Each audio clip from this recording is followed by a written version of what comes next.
에베소서 1장 3절부터 14절 말씀까지 제가 봉독을 해드리도록 하겠습니다. 찬송하리로다 하나님 곧 우리 주 예수 그리스도의 아버지께서 그리스도 안에서 하늘에 속한 모든 신령한 복을 우리에게 주시되 그 창세전에 그리스도 안에서 우리를 택하사 우리로 사랑 안에서 그 앞에 거룩하고 흠이 없게 하시려고 그 깊으신 뜻대로 우리를 예정하사 예수 그리스도로 말미암아 자기의 아들들이 되게 하셨으니 이는 그가 사랑하시는 자 안에서 우리에게 거저 주시는 바 그의 은혜의 영광을 찬송하게 하려는 것이라. 우리는 그리스도 안에서 그의 은혜의 풍성을 따라 그의 피로 말미암아 속량 곧 제사함을 받았느니라. 이는 그가 모든 지혜와 총명을 우리에게 넘치게 하사 그 뜻의 비밀을 우리에게 알리신 것이요 그의 기뻐하심을 따라 그리스도 안에서 때가 찬 경륜을 위하여 예정하신 것이니 하늘에 있는 것이나 땅에 있는 것이 다 그리스도 안에서 통일되게 하려 하심이라. 모든 일을 그의 뜻의 결정대로 일하시는 이의 계획을 따라 우리가 예정을 입어 그 안에서 기업이 되었으니 이는 우리가 그리스도 안에서 처음부터 바라던 그의 영광의 찬송이 되게 하려 하심이라. 그 안에서 너희도 진리의 말씀 곧 너희의 구원의 복음을 듣고 그 안에서 또한 믿어 약속의 성령으로 인치심을 받았으니 이는 우리 기업의 보증이 되사 그 얻으신 것을 속량하시고 그의 영광을 찬송하게 하려 하심이라. 아멘. 기도하겠습니다. 자비롭고 내로우신 아버지 하나님, 하나님의 은혜와 사랑을 진심으로 감사를 드립니다. 오늘도 주께서 저희들을 거룩하신 하나님의 몸된 교회로 인도하여 주시고 살아계신 하나님을 온전한 믿음으로 예배할 수 있는 은혜를 주시고 이 시간 주의 말씀을 청종할 수 있는 귀한 시간을 허락해 주심을 감사합니다. 주의 말씀이 선포될 때에 말씀이 우리에게 은혜가 되게 하시고 말씀이 우리에게 위로가 되게 하시고 말씀을 통해서 하나님의 선한 뜻이 무엇인지를 깨달을 수 있는 지혜를 허락하여 주옵소서. 아버지 악한 어둠의 세력이 틈타지 못하게 하시고 오직 성령께서 우리의 마음을 주장하여 주옵소서. 예수님 이름으로 기도하옵나이다. 아멘. 할렐루야. 어느 집 정원에 예쁘게 핀 꽃들에게 주인이 물을 주고 또 다듬어 주는 모습을 본 개구리가 너무 부러운 나머지 꽃들에게 이렇게 말합니다. 너희들은 주인이 물도 주고 잘 보살펴 주니 참 행복하겠다. 나는 목이 말라도 물을 주는 사람도 없고 뱀이 나를 잡아먹으려 해도 나를 도와주는 사람도 없고 가끔 사람들이 나를 잡아먹으려 해도 어디를 가도 우리는 항상 두려움 가운데 사로잡혀 살아갈 수밖에 없는데 라고 이야기를 합니다. 그때 꽃들이 이렇게 대답을 합니다. 그것은 내가 잘 몰라서 하는 이야기야. 우리는 너처럼 발이 없어서 목이 말라도 물을 줄 때까지 기다려야 해. 또 아이들이 정원에 들어와서 밟으면은 밟혀야 되고 그들이 꺾으면은 꺾여야 해. 하지만 너는 발이 있어서 목이 마르면은 물을 찾아가 먹을 수도 있고 위험이 닥치면은 도망도 갈 수 있지 않느냐라는 이야기를 했다고 합니다. 많은 사람들은 자기에게 주어진 하나님의 은혜, 하나님의 복을 헤아리며 감사하기보다는 마치 하나님께 아무것도 받지 않는 것처럼 우리는 원망하며 불평하며 살아갈 때가 얼마나 많은지 모릅니다. 우리가 찬송가 429장에 보게 되면 세상 모든 풍파 너를 흔들어 약한 마음 낙심하게 될 때에 내려주신 주의 복을 세어보아라고 이야기합니다. 주의 크신 복을 내가 알게 될 것이라고 우리는 노래하고 있습니다. 하나님이 우리에게 모든 좋은 것으로 부족함이 없게 하셨습니다. 할렐루야. 범사에 감사해야 될 이유가 바로 여기에 있는 겁니다. 우리가 항상 기뻐해야 될 이유가 바로 여기에 있는 겁니다. 자, 오늘 본문 3절 말씀을 보시기 바랍니다. 찬송하리로다 하나님 곧 우리 주 예수 그리스도의 아버지께서 그리스도 안에서 하늘에 속한 모든 신령한 복을 우리에게 주시되 할렐루야. 하나님이 우리에게 하늘에 속한 모든 신령한 복을 우리에게 주셨답니다. 자, 여기서 하늘에 속한 모든 신령한 복이라고 하는 것은 하늘에 속한 복이란 이야기예요. 우리가 그렇게 추구하고 있는 땅에 속한 것이 아니라고 하는 겁니다. 자, 땅에 속한 복이라고 하는 것은 불완전한 겁니다. 상대적인 것입니다. 다 순간적인 것이에요. 시간이 지나면 다 썩고 부패하고 사라질 것들이라는 겁니다. 반면에 하늘에 속한 복이라고 하는 것은 땅의 것과는 비교할 수 없는 것이죠. 영원한 것이고 영광스러운 것이고 세상에 무엇과도 바꿀 수 없는 소중한 것들이라는 이야기예요. 근데 서기 말씀을 보니까 하나님께서는 우리 주 예수 그리스도 안에서 하늘에 속한 모든 신령한 복을 우리에게 주셨답니다. 땅에 속한 것은요, 마치 소금물과 같아서 잠시 우리에게 시원함을 줄 수 있을 것이고 만족감을 줄 수가 있는지 모르겠지만 조금 지나면 더욱더 심각한 결정만을 우리에게 느끼게 할 것입니다. 자, 오늘 본 말씀을 보게 되면 이 사도 바울은 에베소 교회에 있는 성도들에게 뿐만 아니라 그리스도 예수 안에는 신실한 자들에게 이 편지를 썼습니다. 그런데 단순한 편지라기보다는요, 이 에베소서는 초대 기독교 성도들이 하나님을 찬양했던 일종의 찬송시라고 이야기할 정도로 바로 이것은 특별히 에베소서가 가지고 있는 우리가 그 특징이라고 이야기할 수 있을 거예요.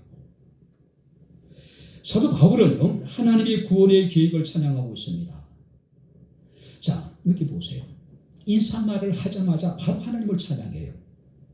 대체적으로 사도 바울의 서신의 특징이 뭐냐면 인사말을 하고 그 다음에 기도를 합니다. 그리고 교회의 문제에 대해서 때로는 칭찬을 하기도 하고 실망을 하기도 해요. 그런데 사도 바울은 이 에베소 교회 성도들에게 인사하고 난 다음에 바로 하나님을 찬양하고 있는 모습을 우리가 보게 됩니다. 바로 그리고 찬양할 수밖에 없었던 이유가 뭐냐면은 하나님의 선택, 하나님의 예정, 또 하나님이 모든 믿는 성도들에게 하늘에 속한 모든 신령한 복을 주신 것이기 때문에 바로 하나님을 지금 찬양하고 있음을 우리가 보게 됩니다. 자, 그렇다면 오늘 바울이 에베소 교회 성도들에게 이야기하고 있는 그리스도 예수 안에서 하늘에 속한 모든 신령한 복 우리에게 하나님이 주셨다는데 하나님이 우리에게 주신 그 신령한 복의 실체를 우리가 이 시간 함께 살펴볼 필요성이 있다는 이야기예요. 그리고 중요한 것은 그 복이 우리의 노력을 통해서 그냥 우연히 우리에게 주어진 것이 아니라 그리스도 예수를 통해서, 그러니까 그리스도의 십자가의 고난을 통해서 우리에게 주어진 하나님의 은총이라고 하는 사실이에요. 그 십자가 고난을 통해서 하나님께서 우리에게 모든 신령한 복을 주셨는데 함께 이 시간 우리가 그 복을 살펴보도록 하겠습니다. 자, 5절 말씀을 우리 다시 한번 같이 읽겠습니다. 그 기쁘신 뜻대로 우리를 예정하사 예수 그리스도로 말미암아 자기의 아들들이 되게 하셨으니, 그 기쁘신 뜻대로 우리를 예정하시고 예수 그리스도로 말미암아 자기의 아들들이 되게 하셨다. 자, 신령한 복이랍니다. 영적인 복이라는 거예요. 근데 그 복은 예수 그리스도 안에서, 자, 그리스도를 통해서 우리에게 주어지는 복이라는 겁니다. 하지만 이 신령한 복이요, 아무에게나 주어지는 것이 아니란 이야기예요. 우리가 성경 말씀을 보게 되면은 하나님께서 특별히 선택된 자들에게, 또 하나님에 의해서 예정되어진 자들에게만 주어지는 선택적인 축복이란 이야기예요. 선택적인 복이란 이야기예요. 자, 여기서 택함이라고 이야기하고 있습니다. 어떤 것을 거절하고 다른 것을 받아들인다. 우리가 쉽게 표현하면요, 하나님이 스스로 당신의 마음에 드는 것들을 골라 잡는다. 근데 중요한 것은 이 세상의 수많은 사람들 가운데 하나님께서는 어떤 사람들은 거부하고 어떤 사람들은 하나님께서 받아들이셨는데 그가 누구냐면은 우리라고 하는 거예요. 하나님이 당신의 뜻대로 세상의 수많은 사람 가운데 하나님께서는 우리를 고르셨다는 이야기예요. 하나님의 신령한 복은요, 아무나 받는 것이 아니라 하나님께서 고르는 자들, 하나님께서 택하신 자들만이 누릴 수 있는 복이라는 것이요. 뿐만 아니라 우리가 예정이라고 이야기합니다. 그 기쁘신 뜻대로 예정하신 자들. 자, 여기서 예정이라고 하는 것은 우리 장로교의 굉장히 중요한 교리 가운데 하나입니다. 하나님께서 미리 결정하고 하나님이 사전에 결정하다는 의미를 가지고 있는 거예요. 우리가 예정은 이중 예정이라고 얘기합니다. 구원 예정이 있어요. 유기가 있습니다. 구원은 그야말로 구원을 받기 위해서 정해진 사람들이고, 또 유기라고 하는 것은 버려지기로 정해진 사람들이란 이야기예요. 그런데 하나님의 신령한 복을 누릴 수 있는 사람은 어떤 사람들이냐면은 하나님이 택하시고 하나님이 예정하신 자들이라는 거죠. 근데 첫 번째 복이 뭡니까? 자기의 아들들이 되게 하신 복입니다. 할렐루야. 우리는 본래 불순종의 자녀고 본질적으로 우리는 진노의 자녀였습니다. 자, 우리는 하나님 앞에 부끄러운 심판을 받을 수밖에 없는 그런 존재였어요. 그런데 하나님께서는 창세전에 우리를 택하시고 하나님께 당신의 기쁘신 뜻대로 우리를 예정하셔서 그리스도 안에서 우리로 하여금 하나님의 아들들이 되게 하셨다. 하나님의 자녀들이 되게 하셨다는 이야기예요. 허물이 많은 것 같은데, 부족함이 많은 것 같은데, 그래도 불구하고 하나님께서는 우리를 당신의 거룩한 자녀로 삼아주셨다는 사실. 이것이 지금 바울이 에베소 교회 성도들에게 편지하면서 하나님을 찬양했던 이유예요. 이것이 바로 우리가 하나님께 받은 바로 하늘에 속한 신령한 첫 번째 복이라는 거예요. 이사야 43장 1절 말씀을 보게 되면 야곱아 너를 창조하신 여호와께서 지금 말씀하시느니라. 이스라엘아 너를 지으신 이가 말씀하시느니라. 너는 두려워하지 말라. 내가 너를 구속하였고 내가 너를 지명하여 불렀나니 너는 내 것이라고 이야기합니다. 하나님이 지명하셨대요. 하나님이 택하셨다는 거죠. 하나님이 예정하셨다는 이야기예요. 그래서 우리가 이사야 43장 4절 말씀을 보게 되면은 내가 내 눈에 보기에는 보배롭고 존귀하며 내가 너를 사랑했다라고 이야기를 하고 있어요. 우리 스스로가 자신을 살펴보더라도 보배롭고 존귀하며 하나님의 사랑을 받을 만한 자격이 없는 것 같아요. 그럼에도 불구하고 하나님이 창세전에 우리를 택하셨고 하나님이 당신 기쁘신 뜻대로 우리를 예정하셔서 하나님의 거룩한 자녀로 삼아주었다는 이야기예요. 그래서 하나님의 눈에는 우리는 세상에 무엇보다도 보배롭고 존귀하며 사랑스러울 수밖에 없는 거죠. 스바냐서 3장 17절에는 너희 하나님 여호와가 너희 가운데 계시니 그는 구원을 베푸실 전능자라고 말씀하고 있습니다. 그가 너로 말미암아 기쁨을 이기지 못하시며 잠잠히 사랑하시며 너로 말미암아 즐거이 부르며 기뻐하신다라고 말씀을 하고 있어요. 하나님은 하나님이 택하시고 하나님이 당신의 기쁘신 뜻대로 예정하신 우리를 바라보실 때마다 기쁨을 이기지 못하신대요. 할렐루야. 하나님은 우리를 잠잠히 사랑하신대요. 하나님은 우리를 부르시며 우리로 인해서 기뻐하신다는 이야기예요. 우리는 하늘에 속한 신령한 복을 받은 사람들입니다. 그 복은 세상의 땅에 속한 것이 아니라 하늘에 속한 것이에요.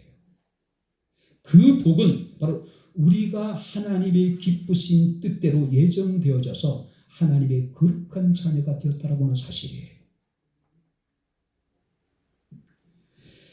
자, 그렇다면 하나님의 자녀들이 누릴 수 있는 특별한 은혜가 있겠죠. 히브리서 4장 16절 말씀을 보게 되면은 그러므로 우리는 긍휼하심을 받고 때를 따라 돕는 은혜를 얻기 위하여 은혜의 보좌 앞에 담대히 나갈 것이다. 무슨 얘기예요? 하나님이 택하시고 하나님이 예정하신 가운데 당신의 기쁘신 뜻대로 우리는 하나님의 자녀가 되었습니다. 우리는 신령한 복을 받은 사람들이에요. 신령한 복을 받은 사람들의 특별한 은총이 뭐냐면은 하나님의 긍휼하심과 때를 따라 돕는 은혜를 얻기 위해서 은혜의 보좌 앞에 담대히 나갈 수 있는 특권, 은총을 우리가 얻게 되었다는 이야기예요. 다시 말해서 우리가 신령한 복을 우리가 받게 되면은 우리 은혜를 따라서 또 때를 따라서 하나님의 긍휼하심을 따라서 하나님 앞에 나가 우리에게 필요한 것을 구할 수 있는 은총을 우리가 얻게 되었다는 이야기예요. 뿐만 아니라 로마서 8장 15절 말씀을 보게 되면은 너희는 다시 무수하는 종의 영을 받지 아니하고 양자의 영을 받았으므로 우리가 아빠 아버지라 부르느니라. 할렐루야. 하나님은 우리의 아빠가 되신다는 이야기예요. 하나님은 우리의 아버지가 되신다는 이야기예요. 우리에게 신령한 복을 주신 하나님이시라면은 우리의 삶에 필요한 모든 것들, 때를 따라 도우신 하나님의 은혜를 당연히 베풀어 주시겠다는 이야기죠. 우리는 사람들에게서는 어떤지 모르지만은 하나님에게서는 보배롭고 존귀하며 사랑스러운 하나님의 거룩한 자녀가 되었습니다. 하나님 우리로 인해 기쁨을 이기지 못하시며 우리를 잠잠히 사랑하시며 우리를 즐거이 부르시며 우리로 인해서 기뻐하신 하나님 바랍니다. 특별한 우리는 하나님의 신령한 복을 받은 사람들입니다. 그 복으로 우리 하나님의 거룩한 자녀가 되었습니다. 날마다 하나님의 자녀로서의 합당한 삶을 통해서 우리에게 신령한 복을 베푸시는 하나님을 기쁘시게 하고 하나님을 영화롭게 할 수 있는 저와 여러분들의 삶이 될 수 있기를 주의 이름으로 축원합니다. 자녀는 자녀다워야 돼요. 자녀가 자녀답지 못하면은 결국 뭡니까? 부모의 부끄러움이 되는 겁니다. 수치가 되는 거예요. 두 번째 7절 말씀을 보시기 바랍니다. 같이 읽겠습니다. 우리는 그리스도 안에서 그의 은혜의 풍성함을 따라 그의 피로 말미암아 속량 곧 제사함을 받았느니라. 우리가 어떻게 하나님의 거룩한 자녀가 될 수 있었을까요? 우리가 어떻게 하늘에 속한 신령한 복을 받을 수 있었을까요? 성경 말씀의 7절에 그의 피로 말미암아 속량 곧 제사함을 받았다라고 이야기를 하고 있어요. 자, 여기서 속량이라고 하는 것은 대가를 지불하고 노예 상태에서 벗어나는 것. 자, 속량이라고 하는 단어는 오늘 우리에게 상당히 생소하죠. 그렇지 않습니까? 그러나 예배소에 있는 사람들에게는 누구보다도 이 속량이라고 하는 단어가 가슴에 와 닿을 수밖에 없는 사람들이 많이 있었어요. 왜냐하면 이 예배소라고 하는 도시에는요 일반적인 노예도 있었을 뿐만 아니라 8년 노예들이 굉장히 많았어요. 그런데 자 바울이 에베소의 복음을 전하게 되고 에베소의 교회가 세워지게 됩니다. 그런데 그 에베소 교회 안에는요 노예 신분 상태로 예배에 참석하는 사람들이 적지 않았단 말이에요. 그런 사람들에게 속량이라고 하는 것은 꿈만 같은 거예요. 그들이 속량을 받는다고 하는 것은 상상할 수 없는 거예요. 그죠? 바로 바울은요, 그들에게 이 속량이라고 하는 단어를 사용해서 예수 그리스도의 구속의 은총을 지금 설명하고 있는 거예요. 바로 노예가 바로 대가를 지불하고 그 해방되는 상태, 그걸 속량이라고 이야기합니다. 뿐만 아니라 속량이라고 하는 것은 제사함과 동격으로 사용이 되어졌어요. 속량 받았다라고 하는 것은 곧 죄사함을 받았다는 이유와 같은 의미였어요. 구약 시대에는요, 사람이 범죄하게 되면 어떻습니까? 희생의 제물을 잡아서 그 피를 뿌리죠. 그죠? 자, 우리 사람들의 죄가 희생의 제물에게 덮어 씌우는 겁니다. 그리고 우리는 죄사함을 받는 거예요. 자, 이런 의미에서 속량이라고 하는 단어는, 이 의미는요, 예수 그리스도의 십자가 사역을 예표하고 있는 거예요.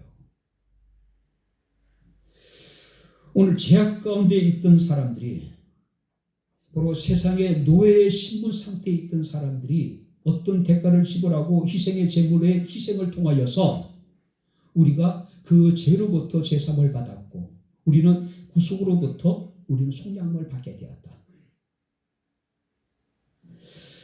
로마서 6장 23절에 바울은 죄의 삭은 사망이라고 이야기를 합니다. 그런데 예수 그리스도의 구속을 통해서 우리는 모든 죄로부터, 매어있는 것들로부터 속량함을 받게 된 거예요.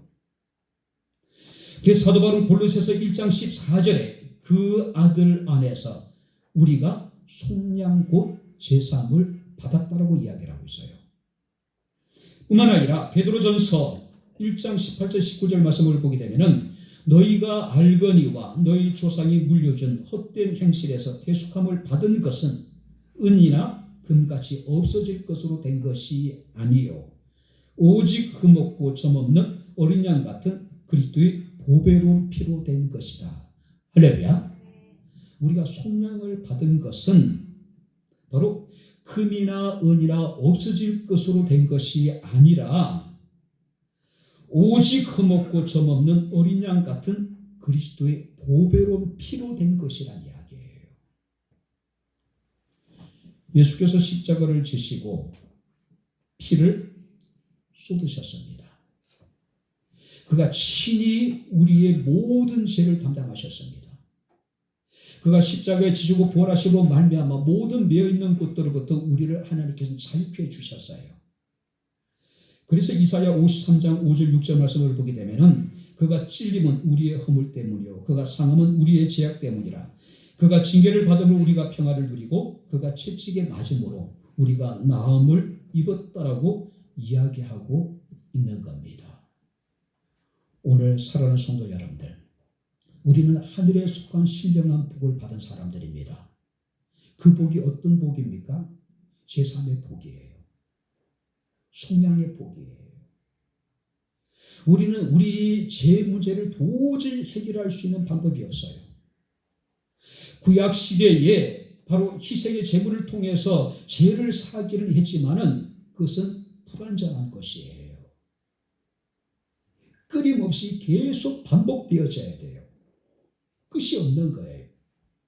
그러나 우리 주 예수 그리스도께서 하나님의 어린 양이 되셔서 세상 죄를 지고 하나님의 어린 양이 되셔서 단번에 당신 자신을 십자가 앞에 내어놓으신 거예요. 그리고 우리의 죄 문제를, 세상에 미어있는 우리 모든 것들로부터 하나님이 우리를 자유케 해주셨다는 사실이에요.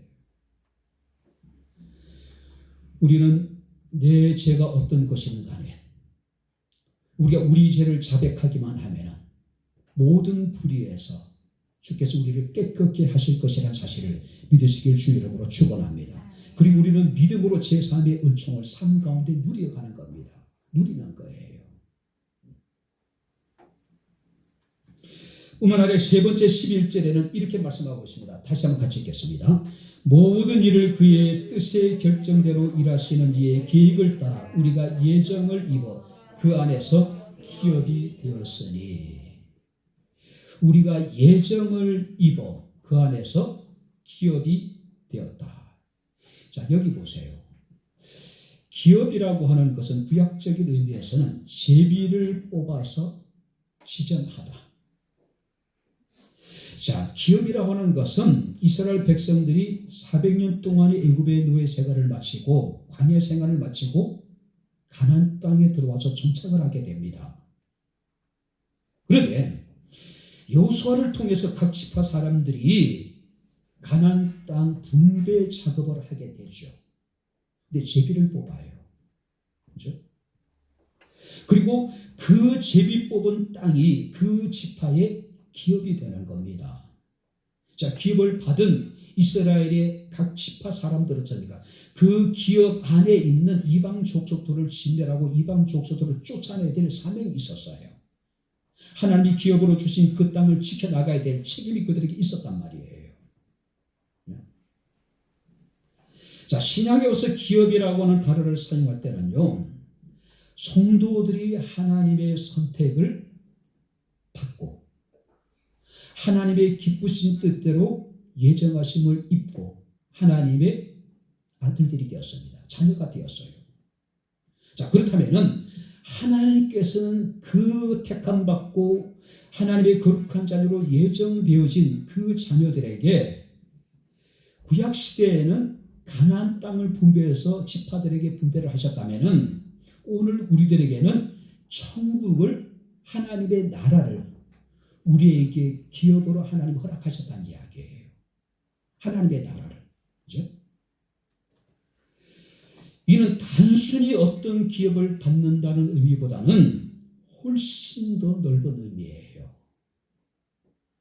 바로 우리가 하나님의 기업이 됐다라고 하는 결국 어떤 의미입니까? 하나님의 나라를 소유할 수 있는 권리가, 특권이 우리에게 주어졌다는 이야기예요. 특별히 여러분들이 우리가 여기서 우리가 하나님을 기업으로 받고 하나님이 우리를 기업으로 삼았다라고 하는 것은 그런 의미예요. 그래서 사도 바울은 빌립보서 3장 20절에 우리의 시민권은 하늘에 있는지라. 할렐루야. 구약의 이스라엘 백성들은 하나님이 허락하신 가나안 땅을 분배받아서 자신의 기업으로 삼았다면은 신약의 오늘 우리들에게 있어서 하나님이 우리의 기업이 되시고 우리가 하나님의 기업이 된다는 의미는 어떤 의미냐면은 우리의 시민권이 더 이상 세상에 있지 않고 하늘나라에 있다는 이야기예요. 천국에 있다는 이야기예요. 그래서 사도 바울은 골로새서 3장 1절에 그러므로 너희가 그리스도와 함께 다시 살리심을 받았으면 이의 것을 찾아라. 이의 것을 생각하라고 이야기하고 있는 거예요. 우리의 기업이 이에 있기 때문에 하나님의 나라이기 때문에 우리는 이의 것을 생각하고 이의 것을 늘 추구해야 된다는 이야기예요. 그런데 우리는 어떻습니까? 하나님이 우리에게 주신 신령한 복, 하나님 우리에게 영원한 하나님의 나라를 우리에게 기업으로 주심에도 불구하고 우리의 생각은 우리의 모든 관심은 온통 땅에 있는 곳에 우리가 집중되어져 있는 거예요. 톨스토이의 단편 가운데 사람에게 땅은 얼마나 필요한가라고 하는 작품이 있습니다. 자, 도시에 살던 파홈이라고 하는 사람이 시골 땅을 사기를 원했습니다. 그는 스스로 생각하기를 자기가 원하는 만큼의 땅만 있으면은 누구도 부럽지 않고 악마도 두렵지 않을 것 같은 생각을 하는 거예요. 그래서 촌장을 만났습니다. 내가 땅을 사고 싶다고. 그때 이제 촌장이 파홈에게 제안을 합니다. 당신이 원하는 땅을 다 주겠다는 이야기죠. 하루 동안에 당신이 얻고 싶은 모든 땅을 다 이렇게 밟고 돌아오면은 그 땅을 다 당신에게 주겠다. 이런 새벽의 파홈은 자신이 원하는 땅을 얻기 위해서 미친 듯이 내달리기 시작을 합니다. 조금이라도 더 많은 땅을 차지하기 위해서는요, 쉴 틈이 없는 거예요. 그는 달리면서 옆을 보니까 연못도 탐이 나고 풀밭도 탐이 나고 숲도 탐이 나요. 어느 것 하나 탐나지 않는 것이 아무것도 없는 거예요. 미친 듯이 달리고 또 달리고 또 달렸습니다. 그런데 어느 순간에 그가 해가 솟아내 넘어가는 것 같은 저물어가고 있는 모습을 깨닫게 됩니다. 다시 이제 그는 마을에 돌아가야지. 해가 지기 전에 자신이 돌아다니 모든 땅을 자기가 얻을 수 있는 거예요. 그러나 그가 너무 멀리 온 겁니다. 미친 듯이 정신없이 마을을 향해 달렸지만 이미 해는 기울어져 버렸어요. 그는 마을에 도착했지만 이미 지쳐서 쓰러져서 그만 그 자리에서 죽어버리고 마는 겁니다. 해가 질 무렵에 간신히 도착했지만 결국 그는 지쳐서 죽을 수밖에 없었다는 거죠. 결국 파엄이 남긴 것은 자신의 몸 하나 묻힐 만한 작은 무덤 하나였다는 이야기예요. 근데 중요한 것은요, 악마가 파엄이 판 그 땅을 지금 바라보면서 비웃고 있었다는 이야기예요. 오늘 살아갈 성도님들은 세상의 기업이라고 하는 것은 영원한 것이 아니죠. 언제나 사라질 수 있는 것들입니다. 언제나 변할 수 있는 것들이에요. 신기루와 같은 거예요. 내가 잡는다고, 내가 노력한다고, 내가 애쓴다고 그것이 내 것이 될 수 있는 것은 아니라는 거예요. 의미 있는 어떤 글을 보았습니다. 일단의 무리들이 사막 여행을 하다가 그만 길을 잃어버려요. 마실 물도 다 떨어졌습니다. 얼마 지나지 않아서 그들은 다 굉장히 위험한 상황에 처해질 수밖에 없는 그런 상황이었습니다.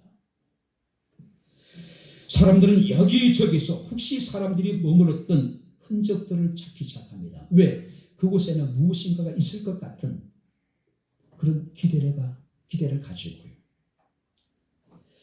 근데 한 사람이 이곳저곳을 찾다가 큰 가죽 주머니를 발견하게 됩니다. 흩어져 있던 사람들이 그곳으로 달려와요. 조심스럽게 가죽 주머니를 열었습니다. 그곳에는요, 온갖 보석들이 가득한 거예요. 사람들의 반응이 어땠을까요? 아씨, 아무것도 아니잖아. 아무것도 아니잖아. 자, 극한 상황에 처해 있는 그들에게 사막에서 물이 떨어지고 먹을 것이 떨어지고 죽음을 앞둔 그들에게 있어서 보석이라는 것은 아무것도 아니에요. 아무것도 아니에요.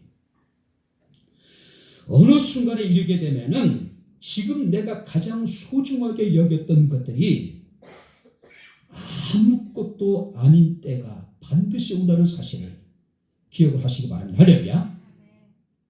우리에게 영원한 것은 무엇입니까? 하나님이 우리에게 주신 기업, 하나님의 나라예요.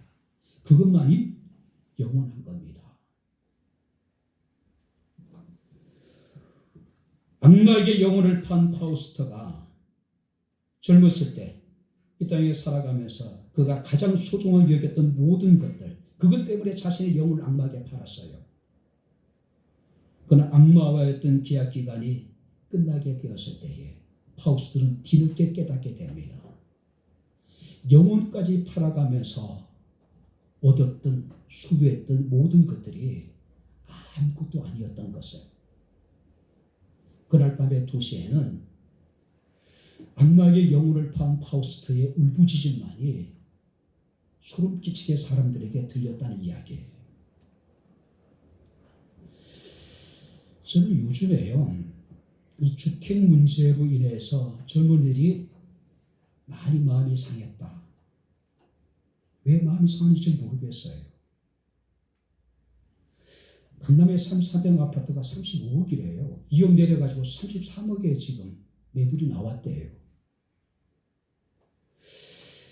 강남의 3평 아파트라면 지금 우리 1층의 절반 정도밖에 되지 않는, 어쩌면 더 적어요. 공유면적 빼고 나면. 근데 그게 35억, 33억이래요. 35억이라는 돈을 이 공간의 절반밖에 되지 않는 방 3개 있는 거기다가 묻고 두는 거예요. 하도 사람들이 주택 문제에 대해서 난리치니까 젊은이들이 영혼까지 끌어다가 집을 산다고 이야기하죠. 제가 걱정스러운 그거예요. 영혼까지 끌어다가 영혼까지 팔아다가 집을 샀는데 그들이 자칫 잘못하면 영혼까지 탈탈 털릴 수가 있다는 거예요. 우리가 최고의 가치라고 여기고 있는 것들, 지금 그것이 최고의 소중한 것이라고 여기는 것들이 언젠가는 아무것도 아닐 때가 분명히 우리에게 온다는 이야기예요. 우리가 일주일 동안에 저는 3번의 장례를 지금 보게 됩니다. 어젯밤에 장례를 치르고 도착했는데 또 연락이 왔어요. 통일초교회 원로 목사님이 돌아가셨다고. 많은 생각을 했습니다. 여러분들이 지혜자의 마음은 잔치집에 가 있는 것이 아니라 초상집에 가 있어요. 잔치집에 가서는 우리가 흥겹게 먹고 마시고 즐겁게 보내요. 남는 게 없어요. 그러나 초상집에 가면은요, 삶에 대해서 우리는 진지하게 고민을 하게 됩니다. 인생에 대해서 우리는 다시 한번 생각하게 돼요. 일주일 동안의 3번의 장례, 주변에 있는 사랑하는 사람들이 세상을 떠나는 모습을 보면서 많은 생각을 했어요. 고민이 돼요. 정말 우리가 소중한 기업이 무엇인지, 정말로 내가 살아가면서 가장 가치 있는 것이 무엇인지, 우리는 자칫 언젠가는 아무것도 아닌 것을 가지고 지금 그것 때문에 우리 그것을 부둥켜 하고 실험하고 고민하고 갈등하고 범인하고 있는 것은 아닌지. 우리는 하나님의 신령한 복을 받은 사람들입니다. 그 신령한 복이 뭡니까? 하나님의 기업이 되었고 하나님 우리의 기업이 되었습니다. 하나님이 당신의 하나님의 나라를 우리에게 기업으로 주셨다라고 하는 사실이에요. 그런데요, 세상에는 인간의 탐욕을 채워주기에는 세상이 너무 부족해요. 세상이 굉장히 풍족한 것 같죠. 세상의 모든 것이 다 넘치는 것 같죠. 내가 얻어야 될 것이 되게 많은 것 같은데 실상 여러분들이 보세요. 우리 인간의 탐욕을 채우기에는 세상에 존재하는 모든 것들이 너무 턱없이 부족해요. 한 사람의 탐욕을 채우기에도 세상의 모든 것은 부족해요. 그런데 60억이에요. 70억에 가까운 인구들이 살아가고 있어요. 오늘 전도서 기자는 솔로몬은 그런 얘기를 합니다. 세상의 모든 것이 헛되다라고 이야기를 하고 있어요.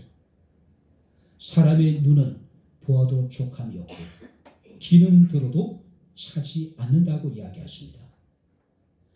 모든 강물이 다 바다를 흐르되 바다를 채우지 못한다고 이야기하고 있어요. 세상이 아무리 넓고 세상이 아무리 풍족하고 부족한 게 없는 것 같아도 세상의 모든 것이 단 한 사람의 탐욕을 채우기에 턱없이 부족해요. 우리는 하나님의 나라를 기업으로 받은 사람들입니다. 할렐루야. 천국을 하나님으로부터 우리는 상속받은 사람들이라는 거예요. 천국을. 그러니 사도 바울은요, 하나님 앞에 찬양할 수밖에 없는 거예요. 감사할 수밖에 없는 거예요. 욥기 2장 6절 7절 말씀을 보게 되면은 악인의 자랑도 경건하지 못한 자의 즐거움도 잠깐이라고 이야기합니다. 자기 똥처럼 영원히 망할 것이다. 자기 똥처럼 영원히 망할 것이다. 아니 고tak지근한 아파트에 35억을 거기다 묻고 두면 여러분들이 하시겠습니까? 과연 그곳에 사는 사람들이 지금 이곳에 사는 우리들보다 삶의 질이 좋다라고 이야기할 수 있을까요? 과연 그들이 정말로 행복하다고 이야기할 수 있을까요? 결국 우리보다 행복하지 못할 것 같아요.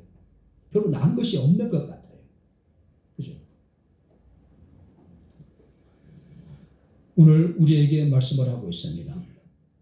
우리가 예정을 입어서 그 안에서 기업이 되었으니 자, 여기서 중요한 것은 우리가 하나님이 우리의 기업이 되고 우리가 하나님의 기업이 되었답니다. 우리가 하나님 나라를 상속받게 되었다는 이야기예요. 근데 여기 보세요.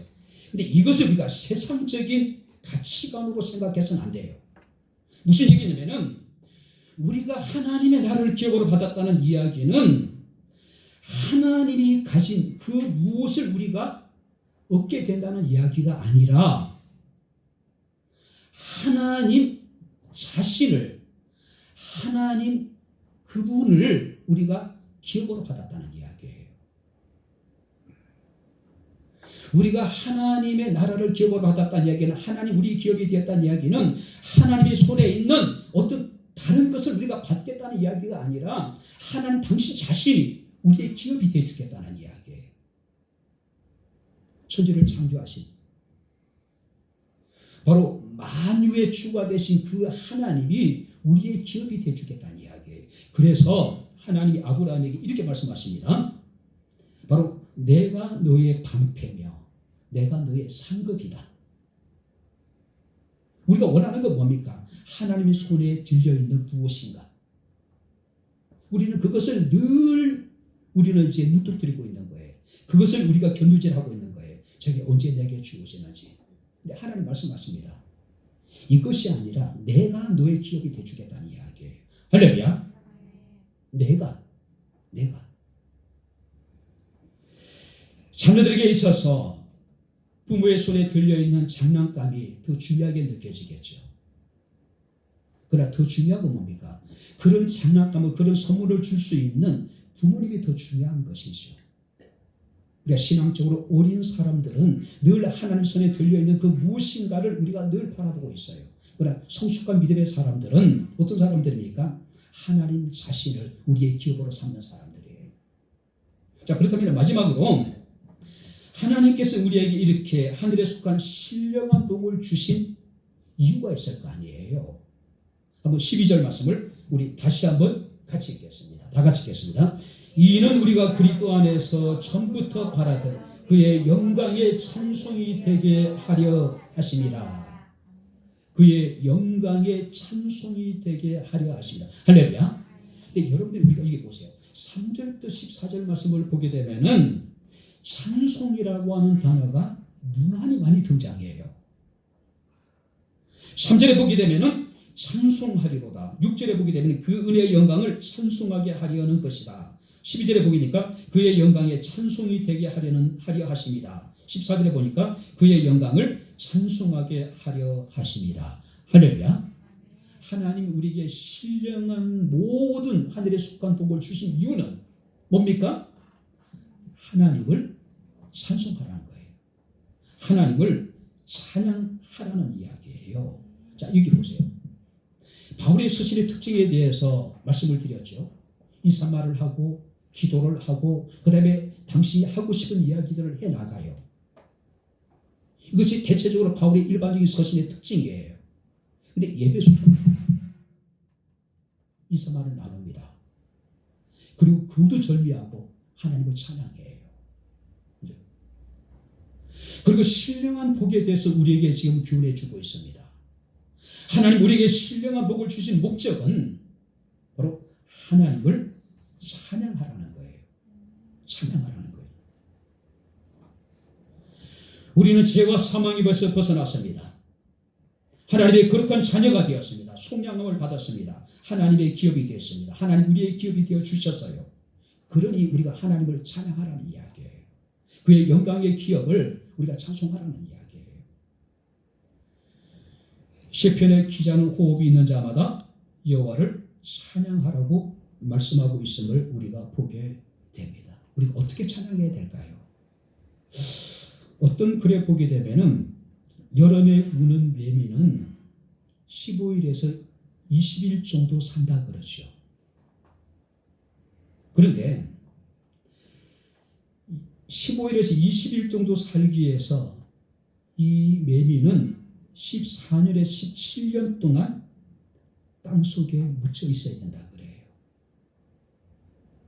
그리고 깨어나가지고 이렇게 이제 매미가 돼가지고 나무에 붙어가지고 15일에 20일 정도 살다가 죽는데요. 어떤 목사님 그런 얘기합니다. 15일에서 20일을 사는데 레위는 그것이 너무나도 감격스러워 산천이 떠나가라 밤낮 노래한다고 이야기하고 있어요. 14년에서 17년 동안 땅에서 있는 겁니다. 그리고 아래서 깨어나가지고 레위는 15일에서 20일 정도 살아요. 너무 긴 시간들이잖아요. 그래서 15일 동안 20일 동안 살면서 그 삶이 너무 감격스러워서 산천이 떠나라 밤낮으로 그냥 노래를 부른다는 이야기예요. 이것이 레위의 운명이래요. 우리는 어떻습니까? 우리가 레위와 같은 그런 심정으로 우리가 하나님을 찬양해야 되지 않을까요? 죄와 사망의 법에서 하나님 우리를 구속해 주시고 우리 하나님의 거룩한 자녀 삼아 주시고 하나님 나를 우리에게 기업으로 주셨는데 우리는 정말로 하나님을 찬양하되 15일 20일의 삶에 감격해서 레위가 밤낮으로 노래를 부르듯이 우리 하나님을 찬양해야 된다는 이야기예요. 이사야 43장 21절에 이 백성은 내가 나를 위하여 지었나니 나의 찬송을 부르게 하려 함이다. 할렐루야. 뿐만 아니라 이사야 40장 8절 말씀을 보게 되면은 나는 내 영광을 다른 자에게 내 찬송을 다른 우상에게 주지 않겠다. 찬송은 오직 하나님만이 받으시겠다는 이야기예요. 그래서 히브리서 13장 15절에 그러므로 우리는 예수 그리스도로 말미암아 한번 따라해 보시기 바랍니다. 항상 찬송의 제사를 하나님께 드리자. 할렐루야. 하나님은 찬송을 부르게 하기에 우리를 창조하셨대요. 하나님이 찬송을 다른 우상에 주지 않겠대요. 그래서 히브리서 기자는 우리가 항상 찬송의 제사를 하나님께 드리자라고 이야기하고 있음을 우리가 봅니다. 마틴 뉴턴은 마귀가 두려워하는 것은 내 설교가 아니라 내 찬양이라고 이야기를 합니다. 설교는 감독권을 받은 목회자들에게 주어진 사명입니다. 그러나 찬송은요, 누구나 할 수 있는 가장 은혜로운 사역이에요. 이제 말씀을 마치도록 하겠습니다. 시편 84편 11절에 여호와 하나님은 해요 방패라고 이야기합니다. 여호와께서 은혜와 영화를 주시며 정직하게 행하는 자에게 좋은 것을 아끼지 아니하실 것입니다. 할렐루야. 하나님은 좋은 것을 아끼지 아니하시는 하나님. 뿐만 아니라 시편 34편 10절에 젊은 사자가 궁핍하여 줄일지라도 여호와를 찾는 자는 모든 좋은 것에 부족함이 없으리로다. 할렐루야. 모든 좋은 것에 하나님이 부족함이 없는 은혜를 베풀어 주시겠다는 이야기예요. 그리고 오늘 본 말씀을 보게 되면은 하늘에 속한 모든 신령한 복을 우리에게 주신 하나님. 할렐루야. 하나님의 은혜가 그만큼 풍성하다는 이야기예요. 부족함이 없는 은혜라는 이야기예요. 그래서 다윗은 여호와는 나의 목자시니 내게 부족함이 없다라고 고백하고 있는 겁니다. 말씀을 마칩니다. 우리를 하나님의 거룩한 자녀 삼아주시고 죄와 사망의 법에서 우리를 속량하셔서 우리를 의롭다 하시고 구원해 주시고 하나님이 우리를 기업 삼아 주시고 하나님이 우리의 기업이 되셔서 하나님의 나라를 우리에게 유업으로 주신 하나님, 그 하나님을 찬양하는 것이 마땅하지 않겠습니까? 우리는 이제 한 주간의 고난 주간을 맞이하게 됩니다. 이 모든 신령한 복이 누구를 통해서 어떻게 우리에게 왔습니까? 예수 그리스도의 십자가의 구속을 통해서 우리에게 주어진 복이라고 하는 겁니다. 예수 그리스도 우리에게 신령한 복을 주시기 위해서 십자가 고난 당하시고 죽임을 당하셨습니다. 한 주간도 고난 당하시면서 우리에게 신령한 복을 주셨던 그 주님을 기억하고 감사하고 그의 그 고난을 깊이 묵상함으로써 한 주간을 보낼 수 있는 그런 시간들이 될 수 있기를 주의 이름으로 축원합니다. 기도하겠습니다. 하나님 아버지, 하나님의 은혜와 사랑을 진심으로 감사를 드립니다. 날마다 우리들의 삶이 하늘에 속한 신령한 복을 받은 자로서의 합당한 삶을 살아가기를 원합니다. 하나님께서 우리를 구속하셔서 하나님의 자녀들이 되게 하시고 우리의 모든 죄를 하나님께서 사하여 주시고 영원한 하나님의 나라를 우리의 기업으로 베풀어 주심을 감사를 드립니다. 항상 하나님께 찬미의 제사를, 찬양의 제사를 드림으로 하나님을 영화롭게 할 수 있는 저희들의 삶이 되게 하옵소서. 이제 우리가 한 주간 고난 주간을 보내가 됩니다. 우리에게 신령한 복을 주시기 위해서 고난당하신 주님을 깊이 생각하며 감사하며 한 주간을 우리가 아버지 시간 보낼 수 있도록 저희들에게 은혜를 베풀어 주옵소서. 예수님 이름으로 기도합나이다. 아멘. 이제는 우리 주 예수 그리스도의 은혜와 하나님의 크신 사랑과 성령님의 교통 교제의 제 충만 역사 인도하시니 하늘에 속한 모든 신령한 복을 받은 주의 사랑하는 모든 성도들 머리머리 위에 저들의 가정과 직장과 사업장과 이 나라 이 민족 위에 지금부터 영원토록 함께 있을지어다. 아멘.